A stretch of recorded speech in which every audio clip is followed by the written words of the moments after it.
Bueno, buenos días, compañeros residentes del posgrado de radiología y doctora Mendares. El día de hoy vamos a estar hablando acerca de la evaluación radiológica de las masas renales, especialmente las sólidas. Sabemos que hay muchas lesiones que se manifiestan en el riñón y cada una pues tiene ciertas clasificaciones y ciertos algoritmos de manejos, pero nos vamos a centrar en las sólidas ya que este tema lo vamos a concentrar más y de esta forma poderle entender de una mejor forma los hallazgos radiológicos y así cómo hacer un abordaje adecuado con un diagnóstico adecuado. Bueno, las lesiones del riñón suelen ser lesiones incidentales. Muchos de estos tumores van a medir menos de 4 centímetros. Van a variar ampliamente, ¿verdad? Desde tumores benignos hasta carcinomas de células renales, que son los malignos, ¿verdad? Y las imágenes son cruciales para determinar el origen, ya sea benigno o maligno, de la lesión que estemos estudiando. Aquí tenemos un cuadro donde prácticamente estamos mostrando las lesiones más típicas que podemos encontrar al momento de estar ante o evaluando un paciente, ¿verdad? Y estar evaluando específicamente el riñón. La mayoría pues son quistes renales, los cuales estos pueden ser simples o complejos. Los complejos se van a categorizar mediante la clasificación de Bosniak, que ya todos los conocemos, ¿verdad? Y que justamente en esta presentación no vamos a estar adentrando, ya que debe de ser, se podría decir, abordada en otra presentación. Van a variar ampliamente, ¿verdad? Desde tumores benignos hasta malignos, como dijimos. Entonces tenemos los quistes renales, los simples suelen ser benignos, ¿verdad? Ahora ya los complejos, dependiendo de la categorización que le demos, entonces van a ir aumentando la malignidad, ¿verdad? Es el adenoma, el leucocitoma, el angiomiolipoma, que suele ser tumores benignos. El nefroblastoma, que lo vamos a ver más en la población pediátrica, entonces también tiene que ver la edad del paciente, tenemos que estar enterados de eso. También el carcinoma de células transicionales, el carcinoma de células renales, que ahí tenemos los diferentes tipos, podemos tener de células claras, que es el más común, está también el papilar, el granular, el cromófobo, el de los conductos colectores, el medular.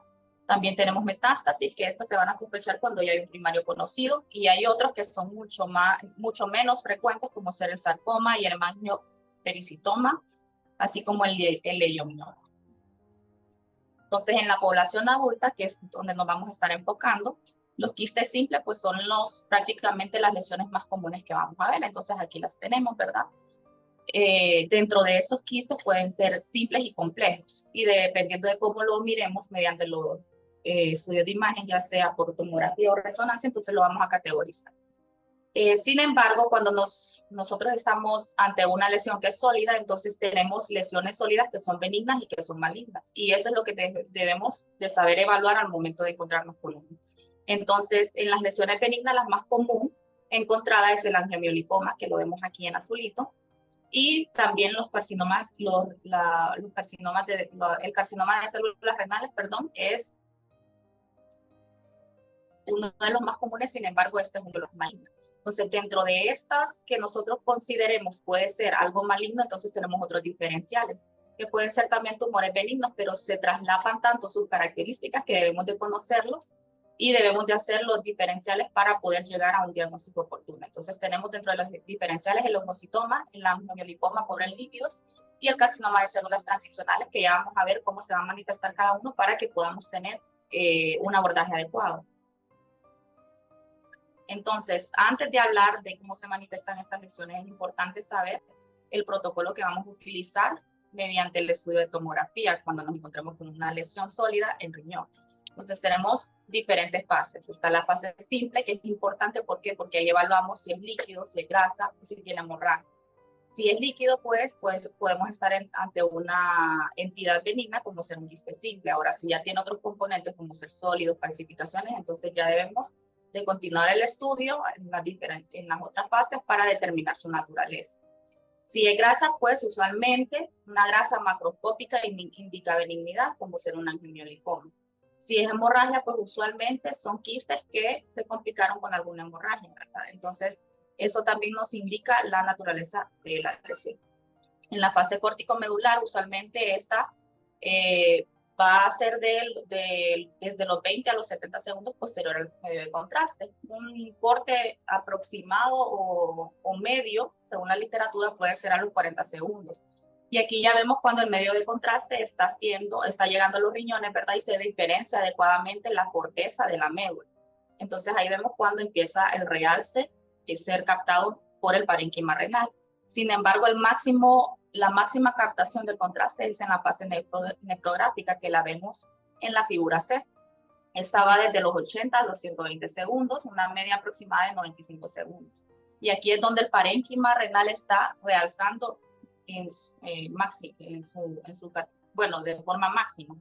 Entonces ahí es donde se pueden categorizar o caracterizar mejor las lesiones en esa fase nefrográfica. La excretora, pues ya vemos que el riñón ya tiene todo su parénquima realzante y va gradualmente reduciendo esa captación porque ya va la fase excretora, que es cuando el medio de contraste está siendo filtrado por el sistema colector. Y esta varía de 3 a 10 minutos, una media de 5 minutos aproximadamente. Dentro de las lesiones benignas, tenemos que conocer las más comunes, que estos son los angiomiolipomas y el oncocitoma. De estos dos, el angiomiolipoma es el más común. Entonces, el oncocitoma, las características, va a comprender entre el 3 al 9% de todas las neoplasias renales primarias y los hombres son los más afectados. Y los angiomiolipomas son amartomas compuestos de tejido vascular, músculo liso y grasa madura. Entonces, por eso es que tienen sus características distintivas en los estudios de imagen y así podemos llegar a un diagnóstico cuando nos encontramos con un angiomiolipoma. Ahora, dentro de los malignos dijimos que los más comunes eran el carcinoma de células renales y de estos hay diferentes tipos. Pero lo que hay que saber es que son usualmente corticales y suelen ser solitarias. Y el que tiene un peor pronóstico es el de células claras y este es el más común. El carcinoma papilar es el segundo más común, este va a representar un 10% y suele ser menos agresivo que el carcinoma de células claras. También hay otros subtipos como ser el multilocular, este suele ser quístico y es por eso que existe la clasificación de Boswell. Son quistes de diferentes tamaños, están revestidos por una capa de células de papilas, de células claras y separados por una cápsula fibrosa. Y hay otro tipo que es el cromófobo, que este representa un 5% de los tumores epiteliales renales, y este se parece bastante al oncocitoma y muchas veces es indistinguible. Y es por eso que aunque estemos ante un oncocitoma, mediante estudio de imagen se prefiere resecarlo por su similitud con este tipo de cáncer. Entonces ahí vemos la prevalencia, vemos donde usualmente es el origen de cada uno de los subtipos de carcinoma de células renales y las características. Por ejemplo, el carcinoma de células claras, que es el más común, va a ser hipervascular. Entonces, en las diferentes fases que utilicemos el contraste, vamos a ver cómo esta masa realza, inclusive muchas veces realza más que el parénquima renal. El papilar tiene una característica también que es hipovascular, suele ir captando contraste de forma lenta. Entonces, esta es otra característica que lo diferencia. El cromófobo tiene un mejor pronóstico, suele ser menos agresivo, aunque hay algunas variantes que sí son bastante agresivas. Y este es el que dijimos que se parece bastante al oncocitoma, que suele tener ciertas áreas de necrosis. Ya las vamos a estar viendo más adelante que suelen confundir con el oncocitoma. De ahí los otros son más raros, como ser el medular y el de los conductos colectores, que representan menos del 1%, y estos suelen tener una disposición infiltrativa dentro del parénquima renal. Entonces, ¿qué vamos a buscar en la tomografía? Las características. Uno, el tamaño. Sabemos que entre mayor tamaño presenta la lesión, es más su probabilidad de ser maligna. La ubicación, si está más hacia el sistema colector o si es más cortical. La morfología, que ya vamos a ver más adelante, hay unas que se presentan de forma redondita o que tienen un crecimiento exofítico, también ya lo vamos a ver más adelante. La densidad, que se presenta tanto en fase simple como en las fases post-contraste, y el realce, ¿verdad? Que esto usualmente lo comparamos con el parénquima renal adyacente. Entonces, el tamaño, dijimos que a mayor tamaño mayor probabilidad de que haga una enfermedad metastásica. Entonces, si es inferior a 3 centímetros, usualmente el riesgo es menor y la mayoría de esas masas renales van a ser definidas como menor a 4 centímetros al momento de que nosotros la diagnostiquemos en los estudios de imagen. Y representan entonces carcinomas de bajo grado o tumores o lesiones benignas, ¿verdad? Que en este caso no representan algún tipo de complicación posterior. La densidad en la tomografía simple, una densidad mayor a 70 UH según la literatura se considera que es diagnóstico de un quiste hemorrágico, entonces eso hay que tenerlo en cuenta. Algunos pueden tener pueden tener una densidad menor a 70 UH, pero también es necesario, en este caso, ver las imágenes post-contraste para ver si no estamos ante otro tipo de lesión. Ahora, una falta de realce ya indica de que estamos frente a un quiste. Entonces, eso hay que tenerlo en cuenta en cuanto a la fase simple. Y ahí les puse para los R1, ¿verdad? También los diferentes UH que nosotros encontramos en las diferentes lesiones en tomografía. Ok, también la grasa macroscópica es indicativo de benignidad. ¿Por qué? Porque los angiomiolipomas se presentan con grasa macroscópica y esta se define menor a 20 UH según la literatura. Todo lo que es menor a 20 UH ya se considera un poco indeterminado. ¿Por qué? Porque inclusive hay carcinomas de células renales que pueden presentar grasa en su interior y hay angiomiolipomas que suelen ser también pobres en lípidos que también pueden confundirse con una neoplasia maligna. Ahora, lo que hay que tener en cuenta es que si nosotros vemos una lesión que tiene calcificaciones y grasa, esto ya es indicativo de un carcinoma de células renales. Un angiomiolipoma es muy raro que vaya a tener calcificaciones en su interior. Entonces, si nosotros vemos algún contenido en esa lesión de grasa y además tiene calcificaciones, entonces podemos concluir que estamos ante un carcinoma de células renales. Bueno, el realce, una lesión que realza se considera que, comparándolo con la fase simple y después de las fases contrastadas, es mayor a 20 UH. Entonces ahí ya consideramos que esta lesión realza. Un realce equívoco suele ser de 10 a 20 UH en comparación a la fase simple, ¿verdad? Y esto puede ser un pseudo realce o algunas lesiones o masas que son hipovasculares. Entonces, las que representen este realce equívoco también las podemos ir clasificando y haciendo los diagnósticos diferenciales de acuerdo a los realces que nos dan. Ahora, un realce menor a 10 UH, bueno, prácticamente menos de 10 UH no se considera realce, entonces ya estamos probablemente frente a un quiste. La morfología dijimos que es importante también. La literatura la divide en ciertas lesiones sólidas en tipo bola y tipo frijol. Los de tipo bola suelen tener un crecimiento exofítico, son expansivas y suelen deformar el contorno renal, como vemos en la imagen a la izquierda que está a continuación. En cambio, el tipo frijol no deforma el contorno renal, se llama así porque conserva aún el riñón, la forma del riñón, y suelen ser focales, ¿verdad? Siempre, y suelen tener un crecimiento, pero no deforman ese contorno que dijimos anteriormente. Entonces, los tipos de lesiones que se consideran tipo bola son los carcinomas de células renales, el angiomiolipoma, el oncocitoma, la metástasis y el linfoma. Y el tipo frijol puede ser el carcinoma de células transicionales, algunos tipos de carcinomas de células renales. Ya vamos a ver que el tipo de células claras puede manifestarse de forma infiltrativa y ser de este tipo de morfología. También el linfoma se puede mostrar de las dos formas, las metástasis también, y hay que distinguirlas de otro tipo de procesos, como ser los infecciosos y los infartos, que a veces suelen comportarse de manera similar a esta morfología. Entonces aquí tenemos diferentes imágenes. Eso del riñón en un corte coronal, donde vemos que están en la fase nefrográfica y vemos diferentes tipos de lesiones. En las dos primeras, pues es un tumor de células transicionales, donde vemos que se manifiesta de la forma que dijimos tipo frijol. ¿Por qué? Porque no deforma el contorno del riñón y tiene un aspecto infiltrativo focal. Uno está más hacia el polo superior y otro hacia el polo inferior. Y también vemos un carcinoma de células renales en la imagen hacia la derecha, donde es infiltrativo en el polo superior, no deforma el contorno y esto es otro tipo que se puede dar también.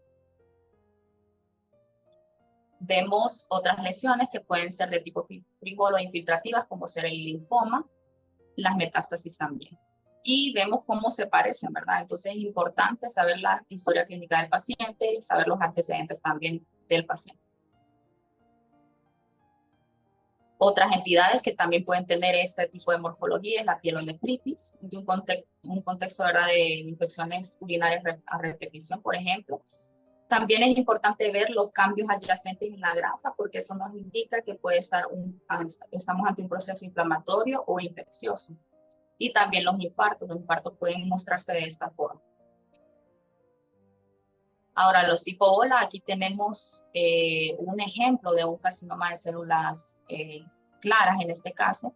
Vemos cómo se ve en el polo superior del riñón, ya sea en la fase simple, en la corticomedular y en la nefrográfica. Una lesión ocupativa de espacio, ¿verdad?, que tiene un crecimiento exofítico. Vemos que se ve isodenso en fase simple, sin embargo, en fase corticomedular va captando contraste de forma gradual. Y deforma el contorno renal del polo superior, entonces esta es una morfología tipo bola. Bueno, ahora ya vamos a hablar de las lesiones de forma más puntual, ¿verdad? Entonces primero tenemos el angiomiolipoma, que es la masa renal sólida benigna más frecuente.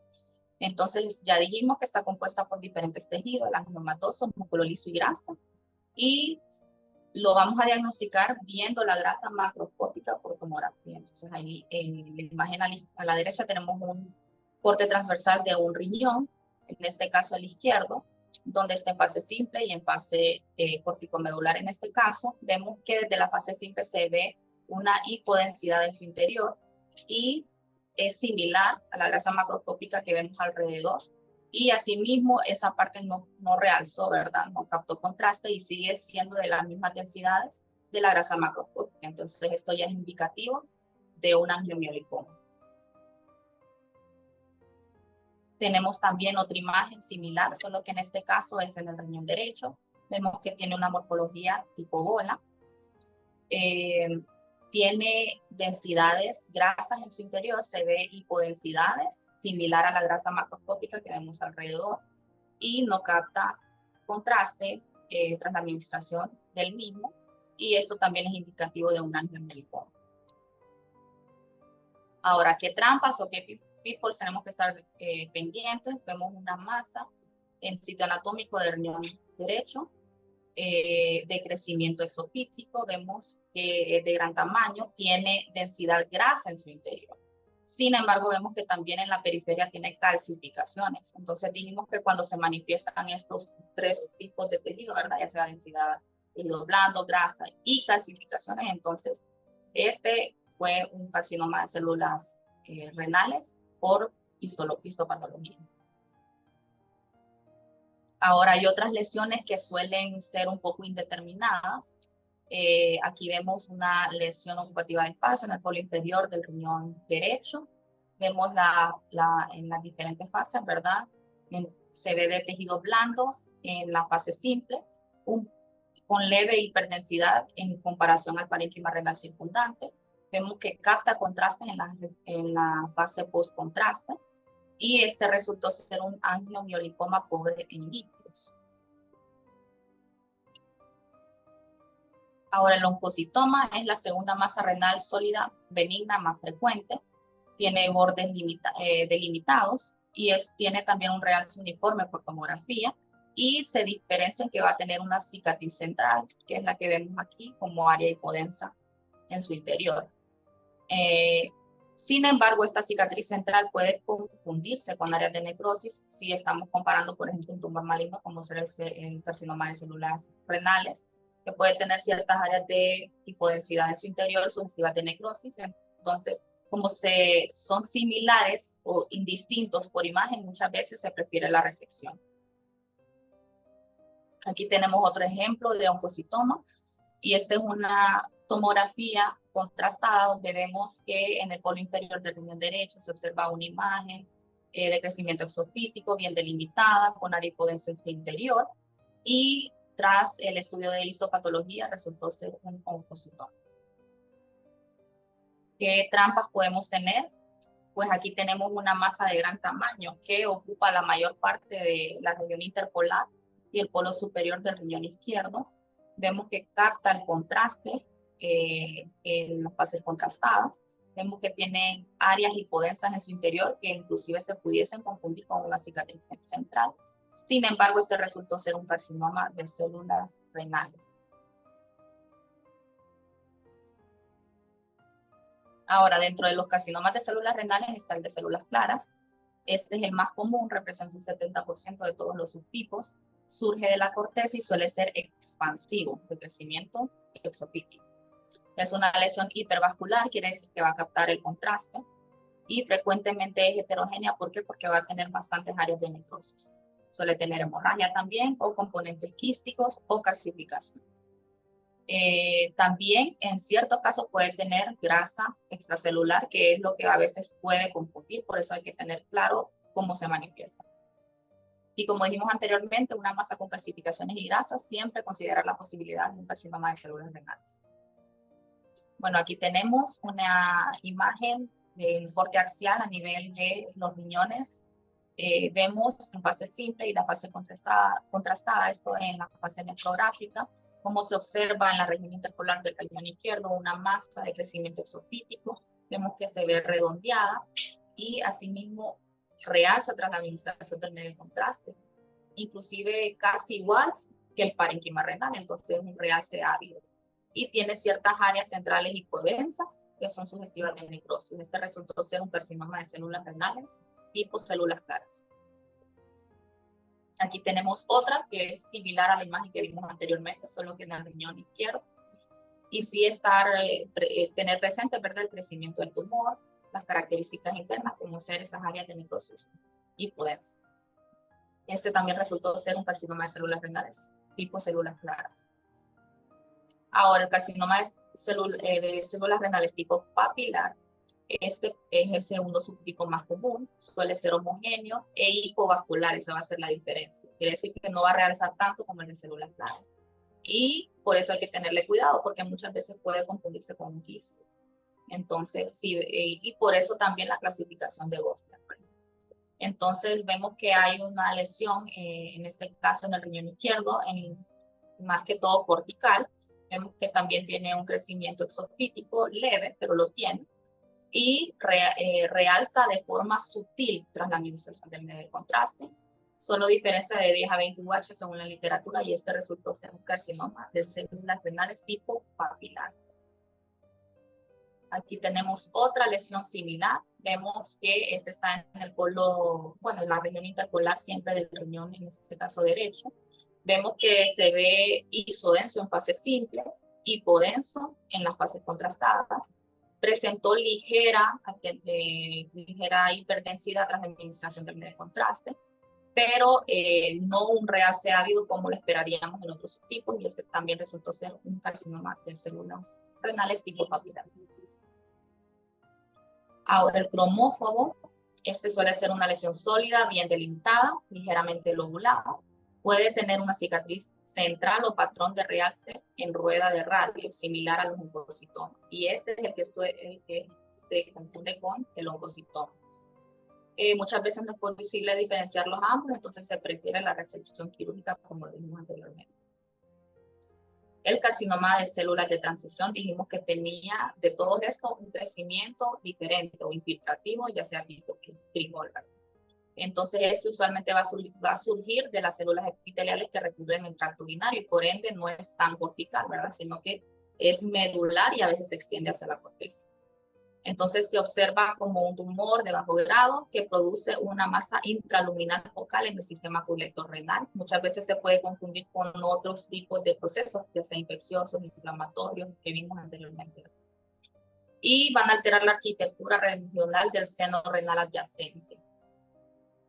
pero usualmente no deforman el contorno renal. Y ahí podemos ver en un corte coronal, ¿verdad? Una lesión hipodensa más en el polo inferior del riñón izquierdo, donde se ve que prácticamente tiene un crecimiento focal infiltrativo, ¿verdad? No deforma el contorno del riñón, sin embargo, presenta leve realce tras administración del medio de contraste endovenoso. Este resultó ser un carcinoma de células de transición. Entonces aquí tenemos un algoritmo de lo que vimos anteriormente, ¿verdad? Lo importante es de evaluar en una tomografía grasa macroscópica, angiomiolipoma. No realza un quiste. Si hay realce, entonces hay que considerar los otros tipos de tumor que dijimos. Un realce equívoco, entonces muchas veces hay que pasarlo a resonancia porque se traslapan muchas de estas entidades y hay que caracterizar bien si tiene o no grasa y si realza o no, que eso se caracteriza mejor mediante resonancia magnética. Si tiene un realce ávido, pues entonces ya lo más probable es un carcinoma de células renales. Sin embargo, hay que hacer la aclaración que puede también tratarse de un oncocitoma o un angiomiolipoma pobre en líquidos. Ahora, la resonancia magnética, ¿para qué va a ser utilizada? Pues usualmente para esas masas que son indeterminadas por tomografía. ¿Qué vamos a ver? Uno, ver si tiene o no contenido de grasa. Y dos, ver si realmente tiene un realce, porque ahí se caracteriza mejor el realce. Entonces, cuando presentan restricción, suele ser, por ejemplo, un área de infarto o absceso, que a veces también puede confundirse con los tipos infiltrativos de tumores. Si tiene una señal de intensidad T1 alta, eso indica ya sea que es una grasa macroscópica como un angiomiolipoma o un contenido proteináceo hemorrágico de un quiste, que también muchas veces pueden confundirse con lesiones o masas. Si no es tan representativo esa señal de intensidad de T1, entonces podemos hacer el uso de dual eco, que vamos a ver más adelante en el protocolo, donde prácticamente se hace una en fase y otra fuera de fase para poder determinar si tiene o no contenido lipídico intracelular. Muchas veces refiere la literatura también que estas lesiones son las lesiones malignas, como ser el carcinoma de células renales, puede ser en T2 hiperintenso, puede ser isointenso o hipointenso, eso depende. Entonces, la primordial indicación, como dijimos anteriormente, es para ver eso, ¿verdad? Si tiene grasa microscópica, si tiene realce, o si restringe, en este caso, para descartar otro tipo de afecciones como ser infartos, abscesos. Bueno, dentro del protocolo que mencionaba, los diferentes artículos debe de tener un T2, ya sea axial o un coronal. También imágenes ponderadas en T1 con eco de gradiente, estas suelen ser axiales. Y un T1 dinámico, a que nos referimos con dinámico, que contenga medio de contraste. Y las difusiones también. Entonces aquí vemos una imagen en corte axial, en este caso del riñón derecho, donde se observa una lesión en la región interpolar en un crecimiento exofítico. Vemos que realza tras administración del medio de contraste en las fases contrastadas postgadolíneo. Sin embargo, ese realce vemos unas áreas hipointensas en su interior, hipointensas en su interior, que al hacer el dual eco, ¿verdad? Vemos que en fase y fuera de fase, ¿verdad? Prácticamente se suprime, entonces esto es indicativo de que tiene grasa intracelular. También para ser distintivos, por ejemplo, en este caso una lesión en la región interpolar también, en este caso en el riñón izquierdo, vemos que es expansiva y vemos que en fases contrastadas no muestra mucho realce. Sin embargo, comparándolas a la no contrastada, sí tiene un pequeño realce. Entonces, este es indicativo de un carcinoma papilar. Y aquí vemos un algoritmo que se puede utilizar en resonancia magnética, haciendo uso de las características que mencioné anteriormente, como ser el realce, y si tiene o no grasa macroscópica, y cómo se van a ver las diferentes intensidades de señal mediante las diferentes, ya sea en T1 o en T2. De acuerdo a eso, entonces se van a hacer los diferentes diagnósticos. Sin embargo, muchas de estas lesiones presentan bastante traslape de sus características. Entonces, a veces es preferible extirparlas y de esta forma, pues, descartar cualquier tipo de malignidad que pueda afectar en un futuro al paciente. Y esta es la bibliografía que utilicé. No sé si tienen algún comentario o pregunta.